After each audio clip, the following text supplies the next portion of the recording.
এইরকম তোমরা কোরআন শরীফ বেশি বেশি তেলাওয়াত করবে, কারণ এই কোরআন কিয়ামতের ময়দানে বান্দার জন্য সুপারিশ করে জান্নাতে নেবে। শুধু তাই নয়, ওই হাদিসে বলা হয়েছে তোমরা দুইটি সূরা বেশি পড়বে, সূরাতুল বাকারা এবং সূরা আল ইমরান। জোরে বলেন কি কি সূরা? সূরা বাকারা, সূরা আল ইমরান। ওয়াজ শুনবেন, কিছু শিখেও যাবেন, যেন জীবনে কিছু কাজ হয়, ঠিক কি না?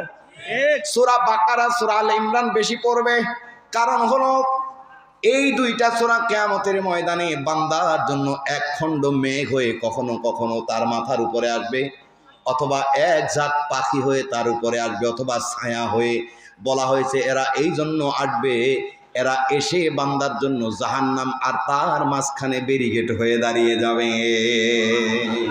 ও মুসলমান ভাইরা, শুধু তাই নয়, যেই সূরার আয়াত করেছি এই সূরার আরো কিছু ফজিলত আছে। এই ফজিলত গুলোর ভিতরে আরেকটা ফজিলত হলো বিশ্বনবী মুহাম্মদুর রাসূলুল্লাহ সাল্লাল্লাহু আলাইহি সাল্লামের জামানায় যখন যুদ্ধে পাঠানো হতো, যুদ্ধের সেনাপতি নেতৃত্ব কে দেবে এটা বাছাই যখন করা হতো, তখন এইভাবে বাছাই করা হতো, দেখতো যার সূরা বাকারা, সূরা আল ইমরান জানা আছে তাকেই যোগ্যতা সম্পন্ন মনে করে যুদ্ধের ময়দানে নেতৃত্ব দেওয়ার জন্য বাছাই করা হতো। তাহলে এবার আপনাদেরকে বলতে হবে যে সূরার আয়াত পড়া হয়েছে, সূরার গুরুত্ব কম না বেশি? এজন্য আমরা বেজার না খুশি? আমরা তাহলে শেষ পর্যন্ত থাকতে রাজি আছি? কারা কারা রাজি আছি? হাতগুলো খোলা ময়দানে আল্লাহকে দেখায় দেন। লিল্লাহে তাকবীর। হাতগুলো নামান।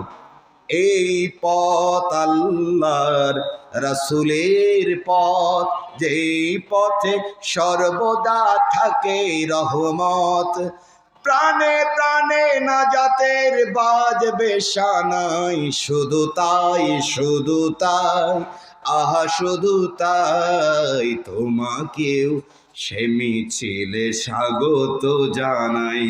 নারায়ে তাকবীর। আমার বন্ধুগণ, সূরার হলো ফজিলত। এবার চলে যাই আমরা আয়াতের ব্যাখ্যার দিকে। আয়াতের প্রথম কথা, ইয়া আইয়ুহান নাস, হে মানব মণ্ডলী। আমরা যারা এখানে এসেছি আমরা মানুষ। আমরা কি মানুষ? যারা আসে নাই এরাও কি মানুষ। যে কালো হ্যাঁ কি মানুষ। যে সাদা সে কি মানুষ। লম্বা যে মানুষ। খাটো যে মানুষ। সবাই মানুষ। তাহলে আওয়ামী লীগ যে করে, বিএনপি, মানুষ। জাতীয় পার্টি, মানুষ। জামাত ইসলাম, মানুষ। হেফাজত, খেলাফত, ইসলামী ঐক্যজোট, সমস্ত দলের কথা এখানে, ঠিক কিনা?